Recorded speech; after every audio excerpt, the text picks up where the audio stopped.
ഇന്നത്തെ വിശേഷങ്ങളും നമ്മുടെ നാട്ടിലെ വീട്ടിൽ നിന്ന് തന്നെയാട്ടോ.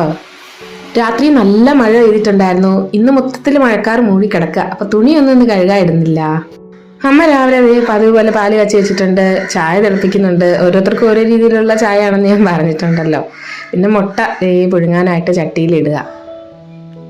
ബ്രേക്ക്ഫാസ്റ്റിന്റെ ഒരുക്കങ്ങളാണ്.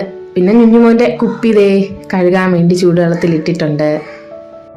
ആദ്യം എൻ്റെ ചായ ചേർത്ത് തരിക, ഞാനതും കൊണ്ട് ഓടട്ടെ. പിന്നെ ഓരോരുത്തർക്കും ചേർത്ത് കൊടുക്കും.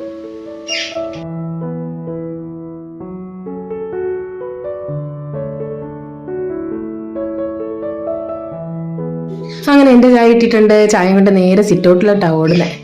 എനിക്കെന്താ എപ്പോഴും ചായ സിറ്റ് ഔട്ടിൽ ഇങ്ങനെ ഇരുന്ന് കുടിക്കുന്നതാണ് ഇഷ്ടം. രാത്രിയിൽ മഴയുടെ കൂടെ നല്ല ഇടിയും മിന്നലും ഉണ്ടായിരുന്നു. അതൊക്കെ നിന്നു. പക്ഷെ മഴക്കോൾ ഇപ്പോഴും ഉണ്ട്. നമ്മുടെ മീൻ കൊണ്ടുവരുന്ന അമ്മ വന്നിട്ടുണ്ട്. അയലയാണോ ഇത്? അയല.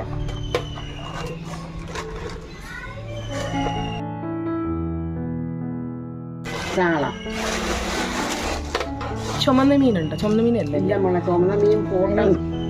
ചാള വേണ്ട, ചാള വേണ്ട, മുള്ളല്ലേ? മീൻ കുറവാ അല്ലേ?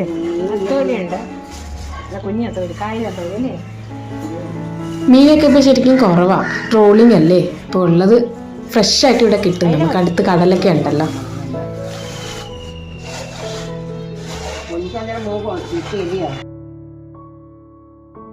എൻ്റെ അനിയത്തിക്കുള്ള ചായ കേട്ടോ. ഞാൻ പറഞ്ഞിട്ടുണ്ടല്ലോ നേരത്തെ, നല്ല കടുപ്പം വേണം അവക്ക്.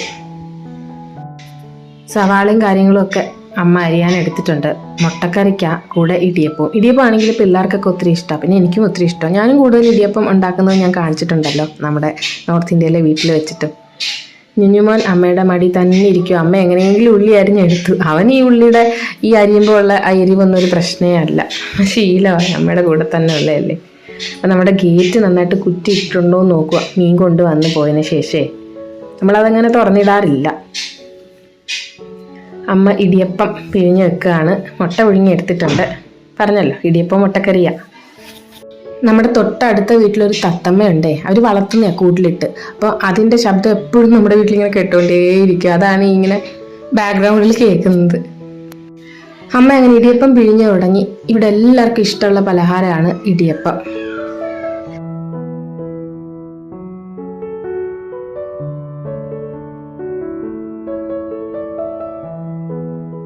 ഞുഞ്ഞുമോൻ രാക്കയുടെ കയ്യിൽ ഇരിപ്പുണ്ട്. പമ്മി മിണ്ടാണ്ടിരിക്കും അവൻ. കൂടെ അവൻ ആ തത്തമ്മയെ പോയി നോക്കും കേട്ടോ. അവന് ഒത്തിരി ഇഷ്ടമാണ്. നമ്മുടെ കട്ടിലിൽ ഇങ്ങനെ കിടന്ന് നോക്കുമ്പോൾ കാണാൻ പറ്റും അത് കൂടിക്കിടന്ന് ഇങ്ങനെ കീന്ന് പറയുന്നത്. ഇടിയപ്പം ആയിട്ടുണ്ട്. പിന്നെ മുട്ടക്കറി സെറ്റാക്കി വെച്ചിട്ടുണ്ട്. ഞാൻ അമ്മയെ ഡിസ്റ്റർബ് ചെയ്യാൻ ഇടയ്ക്ക് വന്ന് അത് എടുക്കാനൊന്നും പോയില്ല. കാരണം അമ്മയ്ക്ക് കുറച്ച് ജോലി ഉള്ളതുകൊണ്ട് അത് അമ്മയ്ക്ക് ഒരു ബുദ്ധിമുട്ടാവും നമ്മൾ വീഡിയോയും കാര്യങ്ങളൊക്കെ എടുക്കാൻ നിന്നാലേ. നമ്മുടെ മീൻ വെട്ടി തന്നിട്ടുണ്ട് നമ്മുടെ മീൻകാരി അമ്മ കേട്ടോ. അവർ എപ്പോഴും മീൻ കൊണ്ടുവരുമ്പോൾ നല്ല വെട്ടി ക്ലീൻ ചെയ്ത് തരും. അത് അമ്മയ്ക്കൊരു ആശ്വാസമാണ്. ഞാൻ എൻ്റെ ബ്രേക്ക്ഫാസ്റ്റ് സെറ്റാക്കി എടുത്തിട്ടുണ്ട്. ഇടിയപ്പവും മുട്ടക്കറി. അത് ഞാൻ അടുക്കളയുടെ പുറത്ത് വന്നിരുന്ന് കഴിക്കുക.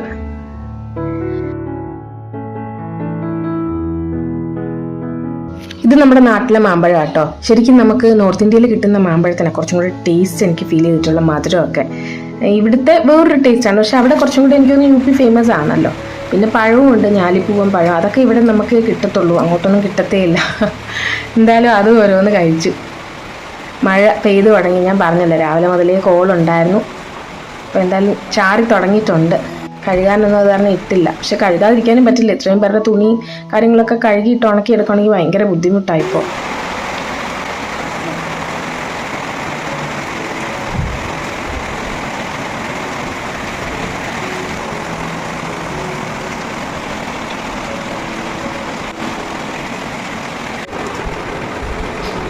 ജനലിൽ കൂടെ ഒരാൾ ഇവിടെ ഇരുന്ന് മഴ കാണുന്നുണ്ട്. നമ്മുടെ ഞുഞ്ഞുമോൻ. അവനിങ്ങനെ ഇതിലെ കൂടെ മഴ കാണിച്ചു കൊടുക്കുന്നത് ഭയങ്കര ഇഷ്ടമാണ് കേട്ടോ.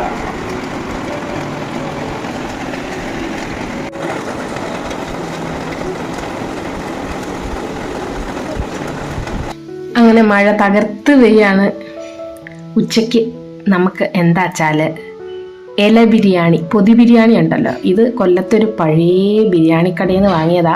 കൊല്ലത്തുള്ളവർക്കൊക്കെ അറിയാമായിരിക്കും, സലീം ഹോട്ടൽ എന്നാ പേര്. അവിടെ മട്ടൻ ബിരിയാണി ഫേമസ്. പക്ഷെ ഞാൻ മട്ടൻ അലർജിയാണ് എനിക്ക്, അതുകൊണ്ട് എനിക്ക് ചിക്കൻ ബിരിയാണി, ബാക്കി മട്ടൻ ബിരിയാണി. ഒത്തിരി ചോറുണ്ട്, പിന്നെ അച്ചാറ്, സാലഡ്, മുട്ട പുഴുങ്ങിയത്. പക്ഷെ പണ്ട് തൊട്ടേ കഴിക്കുന്ന ആ ഒരു ടേസ്റ്റ് ഈ ബിരിയാണിയിൽ നിന്ന് മാറിയിട്ടില്ല. കാരണം ആ ഇലയിലെ ആ ഒരു ടേസ്റ്റും കൂടെ ആ ചോറിൻ്റെ ഒരു മണവും. ശരിക്കും അമ്മയ്ക്ക് പുറത്ത് പോകണമായിരുന്നു, ബാങ്കിലും അങ്ങനെയുള്ള കുറച്ച് കാര്യങ്ങളൊക്കെ ഉണ്ടായിരുന്നു. പോയിട്ട് വന്നപ്പോൾ വാങ്ങി വന്നതാ. കൂടെ എൻ്റെ കുറേ ഫേവറേറ്റ് സ്വീറ്റ്സും ഉണ്ട്. ക്രീം ബണ്ണ്, ബോളി, ഉണ്ണിയപ്പം, സ്വീറ്റ് നാന്, പിന്നെ പഫ്സും. ഇതൊക്കെ എനിക്ക് ഒത്തിരി ഇഷ്ടമുള്ള സംഭവമാണ്, അമ്മയ്ക്ക് അറിയാം. അപ്പോൾ അതൊക്കെ വാങ്ങി വന്നിട്ടുണ്ട്. കൂടെ വാഴപ്പഴം എന്ന് ഞങ്ങൾ പറയും, ചുമന്ന കളറിലെ പഴം. നോർത്ത് ഇന്ത്യൻ സൈഡിലോട്ട് ആകെ മഞ്ഞപ്പഴം മാത്രമല്ലേ കിട്ടത്തുള്ളൂ. നമുക്ക് എന്തോരം വെറൈറ്റി പഴങ്ങളാ. ഞാലിപ്പൂവമ്പഴം, പൂവമ്പഴം, അതുപോലെ തന്നെ പാളയംകോടൻ, പച്ച റോബസ്റ്റ പഴം. മഴയായിട്ട് അമ്മ കുമിഞ്ചാൻ കത്തിച്ച് വെച്ചിട്ടുണ്ട്. അമ്മ പറയുന്നത് വെച്ചാൽ അണുക്കളൊക്കെ പോകുന്നതാണ്. എന്തായാലും അതിൻ്റെ സ്മെല്ല് ഭയങ്കര സഫക്കേഷൻ ആണ്. അമ്മ അടുത്ത് പറഞ്ഞിട്ടും കേൾക്കുന്നില്ല, അതെ ഫുള്ള് പുകച്ചോണ്ടിരിക്കുക. മഴ പെയ്ത് കഴിയുമ്പോൾ ഒരു പൂപ്പൽ പോലത്തെ ഒരു സ്മെല്ല് വരുമല്ലോ. ഇത് വൈകുന്നേരം വിളക്ക് കത്തിച്ചിട്ടും വെക്കാം, അല്ലാതെ പകലും ഇങ്ങനെ വെച്ച് കഴിഞ്ഞാൽ നല്ലതാണെന്നാ പറയുന്നത്. രാക്കേഷ് ഷൊർണൂർക്ക് പോവാ കേട്ടോ. ഞുഞ്ഞുമോൻ വട്ടം ചുറ്റി നിപ്പുണ്ട്, എവിടെയോ പോവാന്ന് മനസ്സിലായി. രാക്കെ ഒറ്റയ്ക്കാ പോകുന്നത്, ഞാനും എങ്കും പോകുന്നില്ല. കാരണം ഞുഞ്ഞുമോനും സൃഷ്ടിയൊക്കെ ഇവിടെ ഉണ്ടല്ലോ. അവിടുത്തെ വീട് പൂട്ടിയിട്ടിരിക്കുക, ആരും താമസിക്കുന്നൊന്നും ഇല്ലല്ലോ. അപ്പോൾ അതൊക്കെ ഒന്ന് ചെക്ക് ചെയ്യണം. മെയിനായിട്ട് പിന്നെ വീടിൻ്റെ കര അടയ്ക്കണം, അങ്ങനെയുള്ള കുറച്ച് കാര്യങ്ങളുണ്ട്. അപ്പോൾ എന്തായാലും പോയേ പറ്റത്തുള്ളൂ. പോകുന്ന 2 ദിവസത്തേക്ക് പോവുകയാണ്. പറ്റുമെങ്കിൽ നമ്മൾ തിരിച്ചു പോകുന്ന വഴി ഒന്ന് കയറി വീഡിയോ എടുത്ത് കാണിക്കണം എന്നുണ്ട്. പക്ഷെ എത്രത്തോളം നടക്കും എന്നറിയത്തില്ല. എന്തായാലും ഞാൻ ട്രൈ ചെയ്ത് നോക്കാം. അവിടെ താൽക്കാലികം വീട് ക്ലീൻ ചെയ്യാനും അതുപോലെ തന്നെ പറമ്പൊക്കെ നോക്കാനും ഒരു ചേച്ചിയും ചേട്ടനും ഉണ്ട്. രാക്കെ അങ്ങനെ പോകാനായിട്ട് ഇറങ്ങി നിൽപ്പുണ്ട്. ഇതാണ് എൻ്റെ അമ്മയുടെ തറവാട്. അമ്മയും 4 സിസ്റ്റേഴ്സും അച്ഛനും അമ്മയും താമസിച്ച വീട്. ഇപ്പം അമ്മയുടെ 3ാമത്തെ അനിയത്തി അവിടെ താമസിക്കുന്നത്. ആ നേരെ കാണുന്ന മഞ്ഞ, അതിനപ്പുറമുള്ളൊരു വെള്ളയും അമ്മയുടെ അടുത്ത 2 സിസ്റ്റേഴ്സ്. ഏറ്റവും വലിയ സിസ്റ്ററും തൊട്ട് താഴെയുള്ള സിസ്റ്ററും അവിടെയാണ്. പിന്നെ ഇവിടെയൊക്കെ വയലായിരുന്നു. ഇപ്പോൾ പുതിയ വീടുകളൊക്കെ വന്നു. ആ ഒരു മൂലയിലോട്ടായിരുന്നു അമ്മമ്മയുടെ തറവാട്. ഞങ്ങളുടെ റിലേറ്റീവ്സൊക്കെ തന്നെയായിരുന്നു ചുറ്റും. ഇപ്പം പിന്നെ കുറേ ആളുകളൊക്കെ വന്നേ. അപ്പോൾ ഇതാണ് നമ്മുടെ ഈ ഒരു കോമ്പൗണ്ടിലോട്ട് എൻട്രൻസ്. ഇവിടെ 3 വീടുകളാണ് ഈ ഒരു കോമ്പൗണ്ടിലുള്ള. ഏറ്റവും ഫ്രണ്ടിൽ അമ്മയുടെ വീട്. അവിടെ കലക്കുഞ്ഞിയും കുക്കുവാണ് താമസിക്കുന്നത്. കുക്കുവിനെ ഞാൻ അങ്കു വീഡിയോ കോൾ ചെയ്യുമ്പോഴൊക്കെ കാണിച്ചിട്ടില്ലേ, കൊച്ചൻ എന്ന് പറഞ്ഞ് അവൻ്റെ ഗെയിംസും കാര്യങ്ങളും ഒക്കെ അവനാണ് വാങ്ങിച്ചു കൊടുക്കുന്നതും പറഞ്ഞു കൊടുക്കുന്നതും ഒക്കെ. അപ്പോൾ ഇതാണ് അമ്മയുടെ തറവാട്. ഇവിടെ നിന്ന് ആ സൈഡിലോട്ട് കാണുന്ന 2 വീട് അമ്മയുടെ വേറെ 2 സിസ്റ്റേഴ്സിൻ്റെ, തൊട്ട് താഴെയുള്ളതും പിന്നെ ഏറ്റവും ഇളയതും. തൊട്ട് താഴെയുള്ള സിസ്റ്ററിൻ്റെ ആണ് നമ്മുടെ വീടിന് തൊട്ട് ഫ്രണ്ടിൽ കാണുന്നത്. അത് ഇപ്പോൾ റെൻറ്റിന് കൊടുത്തേക്കുക. ഞാൻ കഴിഞ്ഞ വ്ളോഗിൽ ഇതൊക്കെ പറഞ്ഞിട്ടുണ്ടായിരുന്നല്ലോ. അപ്പോൾ ഇതാണ് ആ വീട്. നേരത്തെ നമ്മൾ കൊച്ചായിരുന്നപ്പോൾ നമ്മുടെ കസിൻസ് ഉണ്ടല്ലോ, കാവിയും അവരൊക്കെ ഇവിടെ ആയിരുന്നു താമസിച്ചത്. ഇതാ നമ്മുടെ ചിറ്റപ്പൻ. ഞാൻ കഴിഞ്ഞ വ്ളോഗിൽ പറഞ്ഞില്ലേ, നമ്മുടെ കൃഷികളെല്ലാം നടന്നത് നോക്കുന്നത് ചിറ്റപ്പനാണ്. കവിയുടെ അച്ഛനാ. ശരിക്കും നമ്മുടെ ഗേറ്റ് അപ്പുറത്തെ സൈഡിൽ കൂടെ. ആ ഗേറ്റിലൊന്നും ഞങ്ങൾ കയറാറില്ല. ആകെ പാലും മീനും സ്വിഗ്ഗി അങ്ങനെയുള്ള കാര്യങ്ങളൊക്കെ അതിലെ കൂടെ വരുന്നത്. പിന്നെ ഫ്ലിപ്കാർട്ടും ചിലപ്പോൾ വരും. അതും കലക്കുഞ്ഞനെ ഏൽപ്പിച്ചിട്ടാ പോകുന്നത്, കാരണം ഞങ്ങളും ഇല്ലല്ലോ. ഇതൊക്കെ ചിറ്റപ്പൻ നട്ടതാട്ടോ. അതിനപ്പുറത്തോട്ട് കാണുന്നതെല്ലാം അമ്മയുടെ തന്നെ റിലേറ്റീവ്സിന്റെ വീടുകളാ. നമ്മുടെ വായനയിലെയാ നിൽക്കുന്നത്, തെരളിയല. ഇപ്പോൾ ഈ വീട് റെൻറ്റിന് കൊടുത്തേക്കുക. ഞാൻ കഴിഞ്ഞ വ്ളോഗിൽ പറഞ്ഞില്ലേ, ഡിസ്ട്രിക്ട് ഹോസ്പിറ്റലിൽ, നമ്മുടെ കൊല്ലം ഡിസ്ട്രിക്ട് ഹോസ്പിറ്റലിൽ ഒരു ഡോക്ടറാണ് ഇവിടെ താമസിക്കുന്നത്. ഇതുവഴി നേരെ കാണുന്നതാ നമ്മുടെ വീട്. ഞങ്ങൾ ഇതുവഴി തന്നെയാണ് കയറി ഇറങ്ങി നടക്കുകയൊക്കെ ചെയ്യുന്നത്. ഗേറ്റ് വഴിയൊന്നും വരാറേ ഇല്ല. പിന്നെ നേരത്തെ പറഞ്ഞ പോലെ പാല്, സ്വിഗ്ഗി, മീൻ അങ്ങനെയുള്ള കുറച്ച് ഐറ്റംസാണ് ഇതുവഴി വരുന്നത്. ചെറുതായിട്ടൊന്ന് മഴ തോന്നെങ്കിലും വീണ്ടും മഴക്കാർ ഇങ്ങനെ കൂടുന്നുണ്ട്. ഞാൻ വെറുതെ അവിടെയൊക്കെ ഇങ്ങനെ ചുറ്റി നടന്നു കേട്ടോ. ദേ നമ്മുടെ ഞുഞ്ഞുമോൻ എന്ത് കണ്ടാലും എടുത്ത് കടിക്കും. അതുകൊണ്ട് കയ്യിലൊരു കഷ്ണം ഇഞ്ചി കൊടുത്തു, അത് കടിക്കുമോയെന്നറിയാം. പക്ഷെ അവൻ അതും കടിച്ചിട്ട് നല്ല രീതിയിൽ എരിഞ്ഞിട്ടും വീണ്ടും കടിച്ചുകൊണ്ടിരിക്കുക. എനിക്കൊന്ന് പല്ല് വരുന്നുണ്ട് വീണ്ടും. അപ്പോൾ നമുക്കൊരു തരിപ്പ് വരുമല്ലോ കുഞ്ഞുങ്ങൾക്ക് ഇങ്ങനെ പല്ല് വരുമ്പോൾ, അതാണെന്ന് തോന്നുന്നു. ഒരാൾക്ക് ഇനി 2 ദിവസം കഴിഞ്ഞിട്ടേ വരത്തുള്ളൂ, അവിടുത്തെ കുറച്ച് വർക്ക് കഴിഞ്ഞിട്ടേ വരത്തുള്ളൂ. പാറു ഇന്ന് കഴിഞ്ഞിട്ട് എറണാകുളത്തോട്ട് തിരിച്ചു. പക്ഷെ കുഞ്ഞുങ്ങളെ ഇവിടെ നിർത്തിയിട്ടാണ് പോകുന്നത് കേട്ടോ. കാരണം അവൾ റെന്റിന് താമസിച്ച വീട് ഒഴിഞ്ഞിട്ട് പുതിയ അവൾ വാങ്ങിയ ഫ്ലാറ്റിലോട്ട് മാറുകയാണ്. അപ്പോൾ കുഞ്ഞുങ്ങളെ ഇവിടെ നിർത്തിയാൽ അവർക്ക് പെട്ടെന്ന് ജോലിയൊക്കെ തീർക്കുകയും ചെയ്യാമല്ലോ. പോകുന്നതിന് മുന്നേ ഞങ്ങൾ അവിടെ കയറിയിട്ടേ പോകത്തുള്ളൂ. അതും ഒരു സന്തോഷം. നല്ല മധുരമുള്ള പഴുത്ത പാളയംകുടം പഴം ഉണ്ടായിരുന്നു. ഞാൻ കുറച്ച് ചോറെടുത്ത് കഴിക്കുക. നല്ല അയലക്കറിയും അതുപോലെ തന്നെ പരിപ്പും ചോറും അമ്മ രാവിലെ എഴുന്നേറ്റ് വെച്ചായിരുന്നു ബാങ്കിൽ പോകുന്നതിന് മുന്നേ. പക്ഷെ ബിരിയാണി വാങ്ങിച്ചെന്നേ ഉള്ളൂ. ചോറ് വേണ്ടവർക്ക് കഴിക്കാമല്ലോ എന്ന് വിചാരിച്ചു. പിന്നെ കുഞ്ഞുമോൻ എന്തായാലും പരിപ്പും ചോറും ഉറപ്പായിട്ടും കൊടുക്കണമല്ലോ. അപ്പൊ അതും കരുതി അമ്മ വെച്ചിട്ടുണ്ടായിരുന്നു.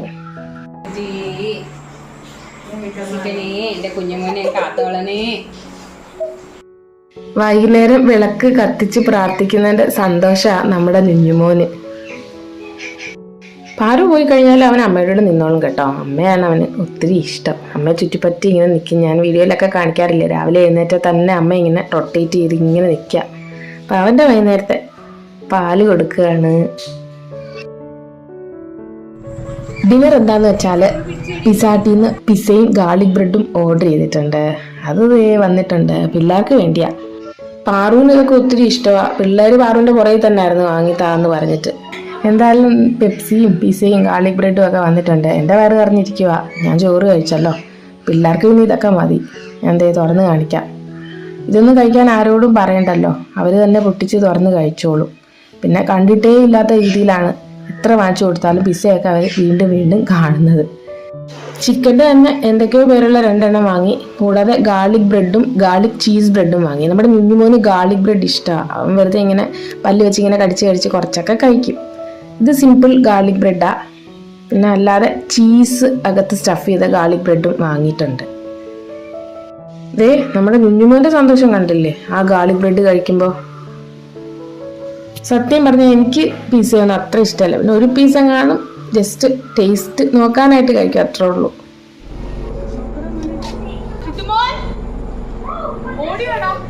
ശബ്ദം കേട്ട് ഞാനും പാറും പുറത്ത് ഓടി വന്നു കേട്ടോ. ഒരു നൊസ്റ്റാൾജിക് ഫീലാണ്. മേളിൽ കൂടെ ഒരു ഹെലികോപ്റ്റർ പോവുക. പണ്ട് ഞങ്ങൾ പറയുന്നത് പറക്കുന്നളിക പോകുന്നു, അതുപോലെ തന്നെ ഉൽക്ക പോകുന്നു എന്നൊക്കെയാണ്.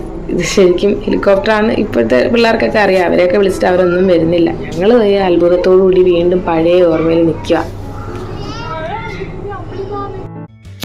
അപ്പോൾ നമ്മുടെ യാത്രയുടെ കുറച്ച് വിശേഷങ്ങൾ ഞാൻ നേരത്തെ ഉൾപ്പെടുത്തിയിട്ടുണ്ടല്ലോ.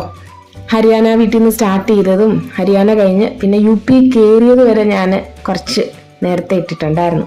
അപ്പോൾ യു പി നമ്മുടെ മധുരയൊക്കെ ഉണ്ടല്ലോ, ശ്രീകൃഷ്ണൻ്റെ ജന്മസ്ഥലം, ദ്വാരക, ആ ഒരു ഏരിയയിലൂടെ പോവുകയാണ്. അത് കഴിഞ്ഞ് നമ്മൾ MP കയറും, മധ്യപ്രദേശിൽ. ഇപ്പോൾ അധികം കൃഷിയുടെ ടൈമൊന്നും അല്ല, ഉണങ്ങി കിടക്കുന്ന ഒരു ടൈം, ഉണക്കാണല്ലോ. അപ്പോൾ വൈകുന്നേരം ജസ്റ്റ് എന്തെങ്കിലും ഒന്ന് കഴിക്കാമെന്ന് വെച്ച് മധ്യപ്രദേശിൻ്റെ തന്നെ ഒരു ഗവൺമെൻറ്റിൻ്റെ ഒരു നമ്മുടെ KTDC ഒക്കെ ഉണ്ടല്ലോ, അതുപോലെ ഒരു സംഭവം കണ്ടു. അങ്ങോട്ട് കയറുകയാണ്. അവിടെ റൂംസും കാര്യങ്ങളൊക്കെ ഉള്ളൊരു സംഭവമാണ്. ഞങ്ങൾ ജസ്റ്റ് ചായ എന്തെങ്കിലും സ്നാക്കും കഴിക്കാമെന്ന് പറഞ്ഞ് കയറിയത്. തിരക്കൊന്നും ഉണ്ടായിരുന്നില്ല, പക്ഷെ നല്ല ചൂടുണ്ടായിരുന്നു. അവിടുന്ന് ഒരു കുപ്പി വെള്ളം വാങ്ങി. ഒരു പ്രത്യേക ടേസ്റ്റ് ഉണ്ടായിരുന്നു. അതിനകത്ത് എന്തൊക്കെയോ പ്രത്യേക ആൽക്കലൈൻ വാട്ടറോ അങ്ങനെ എന്തൊക്കെയോ എഴുതിയിട്ടുണ്ടായിരുന്നു. ഞങ്ങൾ 2 കുപ്പി എന്തായാലും ട്രാവൽ ചെയ്യുന്നതിൻ്റെ കൂട്ടത്തിൽ വാങ്ങിയും വെക്കാമെന്ന് വിചാരിച്ചു. ഒരു പ്രത്യേക ടേസ്റ്റ്, എന്താ അറിയത്തില്ല. പ്രീമിയം ആൽക്കലൈൻ വാട്ടർ ഇങ്ങനെയൊക്കെ എഴുതിയേക്കുന്നത്. ഈ റെസ്റ്റോറൻറ്റിൻ്റെ പേരിൽ തന്നെയാണ് അതിൻ്റെ ലേബൽ എഴുതിയേക്കുന്നത്. ഞങ്ങൾ പക്കോടയും ചായയും മാത്രമാണ് പറഞ്ഞത്. അങ്കുവിന് പിന്നെ ചായ ഒന്നും വേണ്ട പറഞ്ഞു. അവനൊരു സിമ്പിൾ ലൈം ജ്യൂസും ഓർഡർ ചെയ്തു. നമ്മൾ നാരങ്ങ വെള്ളം കുടിക്കുന്ന എപ്പോഴും യാത്ര ചെയ്യുമ്പോൾ നല്ലതാണ് ക്ഷീണത്തിനും, പ്രത്യേകിച്ച് ചൂടത്ത്. നമ്മുടെ പക്കോട വന്നിട്ടുണ്ട്. മിക്സഡ് പക്കോടയാണ്, മിക്സ് വെജിറ്റബിൾ പക്കോട. പിന്നെ പനീറിൻ്റെ കഷ്ണമൊക്കെ ഉണ്ടായിരുന്നു. കൂടെ മല്ലി പുതിനയുടെ ചട്നിയും സോസും. ഞങ്ങൾ ഓരോ ചായ കുടിച്ചു. അവന് നാരങ്ങ വെള്ളവും വാങ്ങി കൊടുത്തു. ഇനി നമ്മൾ മധ്യപ്രദേശിലൂടെ തന്നെ പോവുക. ഈ പോകുന്ന സ്ഥലം ചമ്പൽക്കാടാ. പണ്ട് ബാലരമ അമർ ചിത്രകഥയിലും അതുപോലെ തന്നെ പൂമ്പാറ്റയിലും ബാലമംഗലത്തിലും ഒക്കെ വായിച്ചു കാണും. ചമ്പൽക്കാട്, കൊള്ളക്കാരുടെ എന്നൊക്കെ പറഞ്ഞ് കഥ. അപ്പോൾ ആ ഏരിയയിലൂടെയാണ് നമ്മൾ പോകുന്നത്. അപ്പോൾ ഈ ഇടത്തെ സൈഡ് കാണുന്നത് ചമ്പൽ നദിയാണ്. ഇവിടെ കുറേ കൊള്ളക്കാരും കാര്യങ്ങളും ഒക്കെ ഉണ്ടായിരുന്ന ഒരു സമയമായിരുന്നു പണ്ട്. ഇതിലേക്കൂടെയൊക്കെ ആൾക്കാർക്ക് പോകാൻ ഭയങ്കര പേടിയായിരുന്നു, വരയ്ക്കും, ഇങ്ങനെയൊക്കെയാണ് പറയുന്നത്. അപ്പം നദി അതിലേക്കൂടെ ഇങ്ങനെ ഒഴുകി പോകുന്നുണ്ട്. അപ്പം അതിൻ്റെ ആ പാലമായി കാണുന്നത്. തരിശായിട്ട് കിടക്കുകയാണെങ്കിൽ ഇതൊക്കെ കാടാട്ടോ, മലയും കാടും. അങ്ങനെ നമ്മൾ രാത്രി സ്റ്റേ ചെയ്യാൻ വേണ്ടി UP കയറിയിട്ടുണ്ട്. ശരിക്കും നമ്മൾ ഹരിയാന കഴിഞ്ഞ് UP കയറി MP കയറി വീണ്ടും UP കയറും. ഇത് ഝാൻസി എന്ന് പറഞ്ഞ സ്ഥലമാണ്. ഇവിടെ സരോവർ പോർട്ടിക്കോ എന്ന് പറഞ്ഞ് ഒരു ഹോട്ടലുണ്ട്, അവിടെയാണ് നമ്മളിന്ന് സ്റ്റേ ചെയ്യാൻ പോകുന്നത്. നമ്മളത് റിസപ്ഷനിലെത്തിയപ്പോൾ വെള്ളം വെച്ചിട്ടുണ്ട്, ഡീറ്റോക്സ് വാട്ടറും പിന്നെ എന്തോ സ്വീറ്റ്, നല്ല റിഫ്രഷിംഗ് ആയിട്ടുള്ള 2 വെള്ളമായിരുന്നു. അതെന്തായാലും ഞങ്ങൾ ഓരോ ഗ്ലാസ് കുടിച്ചു. പിന്നെ ചെക്ക് ഇൻ ചെയ്യാനായിട്ട് നമ്മുടെ ഐഡൻറ്റിറ്റി കാർഡും കാര്യങ്ങളൊക്കെ കൊടുത്തിട്ടുണ്ട്. അവരുടെ റെസ്റ്റോറൻ്റാണ്, അപ്പോൾ ഡിന്നർ കഴിക്കാൻ ഈ റെസ്റ്റോറൻറ്റിൽ തന്നെ നമ്മൾ തിരിച്ച് വരും. നമ്മുടെ സാധനങ്ങളൊക്കെ റൂമിൽ കൊണ്ടുവച്ചിട്ട് തിരിച്ച് റെസ്റ്റോറൻറ്റിൽ വന്ന് ഫുഡ് കഴിക്കാമല്ലോ. കാരണം കുറച്ച് നേരത്തെയാണ് നമ്മൾ എത്തിയത്, 8-8:30 ആയ സമയമാകുമ്പോൾ എത്തി. എന്നാലും താഴെ വന്ന് കഴിക്കാം. ഒത്തിരി ലേറ്റ് ആയിരുന്നെങ്കിൽ നമ്മൾ മുകളിലങ്ങ് ഓർഡർ ചെയ്തേനെ, പക്ഷെ വലിയ ക്ഷീണമൊന്നും തോന്നുന്നില്ല കേട്ടോ. അതുകൊണ്ട് താഴെ വന്ന് കഴിക്കാമെന്ന് വിചാരിച്ചു. നമ്മുടെ പെട്ടിയൊക്കെ അവിടെ വെച്ചിട്ടുണ്ട്, അവരങ്ങ് മുകളിൽ കൊണ്ടുവരാമെന്ന് പറഞ്ഞു. ഞാൻ ശരിക്കും 2 ബാക്ക് പാക്കേ എനിക്കും അങ്കുവിനും എടുത്തുള്ളൂ. രാക്കയുടെ പെട്ടി രാക്ക എടുത്തുകൊണ്ട് വരുന്നുണ്ടെന്ന് പറഞ്ഞു. അതാണ് അവിടെ വെച്ചേക്കുന്നത്. ഞങ്ങളുടെ ബാക്ക് പാക്ക് ദേ ഞങ്ങൾ കയ്യിൽ വെച്ചിട്ടുണ്ട്. അങ്കു തപ്പിപ്പിടിച്ച് റൂമിൻ്റെ ഫ്രണ്ടിൽ എത്തിയിട്ടുണ്ട്. രാക്കി ദേ മെല്ലെ മെല്ലെ നടന്ന് വരുന്നുണ്ട്. നമ്മൾ എന്തായാലും ഫസ്റ്റ് ഡേ നമ്മുടെ ട്രിപ്പിൻ്റെ താമസിക്കാൻ പോകുന്നത് ഇവിടെയാണ്.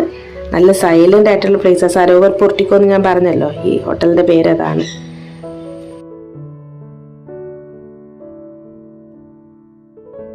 അങ്ങനെ നമ്മൾ റൂമിൽ കയറിയിട്ടുണ്ട്. നല്ല സൂപ്പർ റൂമാണ്. 3 പേർക്ക് സുഖമായിട്ട് കിടക്കാൻ പറ്റുന്ന കട്ടിൽ, പിന്നെ നോർമൽ ഹോട്ടൽസിൽ കാണുന്ന എല്ലാ അമ്യൂണിറ്റീസും വെച്ചിട്ടുണ്ട്. അങ്കുവിന് ഇതൊക്കെ ഒത്തിരി ഇഷ്ടമാണ് കേട്ടോ. അവന് ഭയങ്കര ഇഷ്ടം ഇങ്ങനെ ഹോട്ടലിൽ സ്റ്റേ ചെയ്യുന്നതും കറങ്ങി നടക്കുന്നതും ഒക്കെ. ബാത്റൂമിലോട്ട് പോവാണ്. എന്തായാലും അതാണല്ലോ നമുക്ക് ചെക്ക് ചെയ്യണ്ടേ. പക്ഷേ ഇവർക്കൊക്കെ ഒരു സ്റ്റാൻഡേർഡ് ആയിട്ടുള്ളൊരു വൃത്തി കാണുമല്ലോ. നമ്മൾ റിവ്യൂസൊക്കെ വായിക്കുമ്പോൾ തന്നെ നമുക്ക് അറിയാൻ പറ്റും. നല്ല നീറ്റായിരുന്നു ബാത്റൂം. പിന്നെ ഒരു പ്രശ്നം എന്താണെന്ന് വെച്ചാൽ ദേ നമ്മുടെ ആ ബെഡിലിരുന്നാൽ അകത്ത് ബാത്റൂം നന്നായിട്ട് കാണാം. പക്ഷെ കുഴപ്പമില്ല, ബ്ലൈൻഡ് പോലെ കേട്ടൻ ഉണ്ടല്ലോ, അത് താഴ്ത്തിയിട്ടാൽ മതി. അങ്കു സന്തോഷത്തോടെ ദേ കട്ടിലേക്ക് ചാടി കിടന്നിട്ടുണ്ട്. അപ്പോൾ വെറ്റ് ഏരിയയും ഡ്രൈ ഏരിയ സെപ്പറേറ്റാണ്. കാരണം കുളിക്കാനായിട്ട് അവർ സെപ്പറേറ്റ് ഏരിയ വെച്ചിട്ടുണ്ട്. പിന്നെ ക്ലോസറ്റും വാഷ് ബേസിനൊക്കെ മാറ്റി വെച്ചിട്ടുണ്ട്. നല്ല നീറ്റാണ് സംഭവം. നമ്മളെവിടെ സ്റ്റേ ചെയ്യാൻ പോവുകയാണെങ്കിലും ഇങ്ങനെ ട്രാവലൊക്കെ ചെയ്യുമ്പോൾ ബാത്റൂമാണ് ശരിക്കും നീറ്റായിട്ട് നമുക്ക് വേണ്ടതല്ലേ. അതെന്തായാലും നീറ്റായിട്ടുണ്ട്. ഇനി എന്തായാലും ഒന്ന് ഫ്രഷായിട്ട് താഴെ പോയി ഭക്ഷണം കഴിക്കാം. പിന്നെ അകത്ത് അമ്യൂണിറ്റീസിൻ്റെ കൂട്ടത്തിലൊരു ചെറിയ ലോക്കർ വെച്ചിട്ടുണ്ട്. നമ്മുടെ തുണിയൊക്കെ ഇടാനുള്ള വാർഡ്രോബും കാര്യങ്ങളും അതൊക്കെ സാധാരണ നോർമൽ ഹോട്ടൽ റൂംസിലുള്ള ഇതൊക്കെ തന്നെയാണ്. നമുക്കാകെ ഒരു ദിവസം മതിയല്ലോ. ഇന്ന് നമ്മൾ നാളെ രാവിലെ ബ്രേക്ക്ഫാസ്റ്റ് കഴിഞ്ഞ് വെക്കേറ്റ് ചെയ്ത് പോകും. അവരുടെ ഇൻറൂം ഡൈനിങ് മെനുവും കാര്യങ്ങളും ഷെഫ് സ്പെഷ്യലും ഒക്കെ ഇവിടെ എഴുതി വെച്ചിട്ടുണ്ട്. പക്ഷെ ഞങ്ങൾ എന്തായാലും താഴെ പോയി കഴിക്കാമെന്ന് വിചാരിച്ചു. ബുഫേ ഉണ്ടായിരുന്നു, നല്ല ഐറ്റംസ് ആയിരുന്നു. തന്തൂരി ഫിഷും തന്തൂരി ചിക്കനും കുറേ നല്ല ഐറ്റംസ് ഉണ്ട്. പ്രത്യേകിച്ച് ഡെസേർട്ട് സെക്ഷൻ സൂപ്പർ ആയിരുന്നു. അപ്പോൾ ഞങ്ങൾ എന്തായാലും 3 നമ്മുടെ ബുഫേ ഓർഡർ ചെയ്തിട്ടുണ്ട്. അതിൽ നിന്ന് ആദ്യം കുറച്ച് പ്രോൺസും തന്തൂരി ഫിഷും തന്തൂരി ചിക്കനും അങ്ങനെയുള്ള കുറച്ച് ഐറ്റംസൊക്കെ ആദ്യം എടുത്തുകൊണ്ട് വന്ന് ടേസ്റ്റ് ചെയ്യാൻ വെച്ചു. കുറേ ഐറ്റംസ് ഉണ്ട് കേട്ടോ. എന്തായാലും ഒരുവിധം വിശപ്പുണ്ടായിരുന്നു, അതുകൊണ്ടാണ് ബുഫേ സെലക്ട് ചെയ്തത്. അല്ലെങ്കിൽ നമ്മൾ ആലക്കാട്ടെ വല്ലതും പറയത്തേ ഉണ്ടായിരുന്നുള്ളൂ. പിന്നെ ഹോട്ട് ആൻഡ് സോർ സൂപ്പ് കഴിച്ചു. അങ്കു കുറച്ച് പാസ്ത എടുത്ത് കഴിച്ചു. ഞാൻ പിന്നെ കുറച്ച് റൈസും അവിടെയുള്ള കറിയൊക്കെ കുറച്ച് ടേസ്റ്റ് ചെയ്യാമല്ലോ എന്ന് വെച്ച് എടുത്ത് വെച്ചിട്ടുണ്ട്. കുറച്ച് ന്യൂഡിൽസും. അങ്കു പാസ്ത നല്ലതാണെന്ന് പറഞ്ഞിട്ടുണ്ട്, അത് ഞാനൊന്ന് ടേസ്റ്റ് ചെയ്യാൻ എടുത്തു. അങ്കു പിന്നെ മെയിനായിട്ട് ഡെസേർട്ട്സാണ് കൂടുതലെടുത്തത്. ഞാൻ പറഞ്ഞല്ലോ ഒരുപാട് ഡെസേർട്ട്സ് ഉണ്ടായിരുന്നു. എന്തൊക്കെയാ പേര് ഇവിടെ എഴുതി വെച്ചിട്ടുണ്ട്. ഓറഞ്ച് കേക്ക് എന്തൊക്കെയോ ഉണ്ടായിരുന്നു. പിന്നെ പുഡിങ് തന്നെ 2 തരം ഉണ്ടായിരുന്നു, എഗ്ലെസ്സും എഗ്ഗും. 2 ടേസ്റ്റ് ഉണ്ടായിരുന്നു. പിന്നെ ഡെസേർട്ട് സെക്ഷനിൽ മെയിനായിട്ട് പറയാൻ പോകുന്നത് ഈ കാണുന്ന സംഭവത്തിൻ്റെ പേരാണ് ഖീർ മോഹൻ. ഭയങ്കര മധുരമായിരുന്നു കേട്ടോ. 2 എടുത്തും പോയി. എനിക്ക് ഒരെണ്ണം തന്നെ കടിച്ചപ്പോൾ മധുരം. പിന്നെ ബാക്കി ഒരെണ്ണം എങ്ങനെയെങ്കിലും രാക്കേ എടുക്കണ്ട പറഞ്ഞിട്ട് ഞാൻ എൻ്റെ പ്ലേറ്റിൽ തന്നെ വെച്ചു. പിന്നെ പുഡിങ് ഇത് നല്ല ടേസ്റ്റ് ഉണ്ടായിരുന്നു. കസ്റ്റേർഡ് പുഡിങ് ആണ്. എഗ്ലെസ്സും ഉണ്ടായിരുന്നു, എഗ്ഗ് ഉള്ളതും ഉണ്ടായിരുന്നു. അങ്കു ശരിക്കും ആ ഡെസേർട്ട് സെക്ഷൻ കഴിച്ചാണ് വയറ് നിറച്ചത്. പിന്നെ കുറച്ച് പാസ്ത എങ്ങോട്ട് കഴിച്ചതേ ഉള്ളൂ. ഞാൻ മെയിൻ കോഴ്സ് എല്ലാം കുറച്ചേ കഴിച്ചു. പിന്നെ എനിക്ക് ഡെസേർട്ട് കഴിക്കാൻ തോന്നിയില്ല. ഇത് ഞാൻ പറഞ്ഞല്ലോ, ഈ ഖീർ മോഹൻ ഭയങ്കര മധുരമായിരുന്നു. പിന്നെ അല്ലാതെ എന്തോ ഗ്ലാസ്സിലോ കപ്പിലോ ഒക്കെ എന്തൊക്കെയോ പുഡിങ്ങും കാര്യങ്ങളൊക്കെ ഉണ്ടായിരുന്നു. എനിക്ക് അവസാനം അത് കഴിക്കാൻ പറ്റാണ്ടായിപ്പോൾ. എൻ്റെ വയറ് അത്രയ്ക്ക് നിറഞ്ഞു. അങ്ങനെ ഞാൻ എന്തായാലും കഴിപ്പ് നിർത്തി. അങ്കിത്ത് ഞാൻ പറഞ്ഞല്ലോ മെയിൻലി ഡെസേർട്ട് സെക്ഷനാണ് കഴിച്ചത്. അപ്പോൾ അവിടെ നിന്ന് തന്നെ ബൗളും വെള്ളത്തിൽ കൈ കഴുകിയിട്ട് റൂമിൽ പോയി നന്നായിട്ട് കഴുകാലോ എന്ന് വെച്ച് തിരിച്ച് റൂമിലേക്ക് വന്നു. റൂമിൽ നിന്ന് പുറത്തോട്ട് നോക്കുമ്പോൾ വലിയ വ്യൂ വിഷനും ഒന്നുമില്ല. നമ്മൾ റോഡ് സൈഡിലുള്ള ഹോട്ടൽ തന്നെ ബുക്ക് ചെയ്ത്. കാരണം നമുക്ക് ട്രാവൽ ചെയ്യാൻ എളുപ്പം അതാണല്ലോ. അകത്തോട്ടൊക്കെ ആയിപ്പോയി കഴിഞ്ഞാൽ രാവിലെയൊക്കെ ഇറങ്ങുമ്പോൾ പെട്ടുപോകും ബ്ലോക്കൊക്കെ ആണെങ്കിൽ. താഴെ ഒരു നടരാജമൂർത്തിയുടെ വിഗ്രഹമൊക്കെ വെച്ചിട്ടുണ്ടായിരുന്നു. ഇന്നത്തെ വീഡിയോ ഇവിടെ വെച്ച് വൈൻഡപ്പ് ചെയ്യണം കേട്ടോ. മറ്റൊരു നല്ല വീഡിയോ ആയിട്ട് കാണുന്നത് വരെ എല്ലാവർക്കും thank you so much. Bye bye.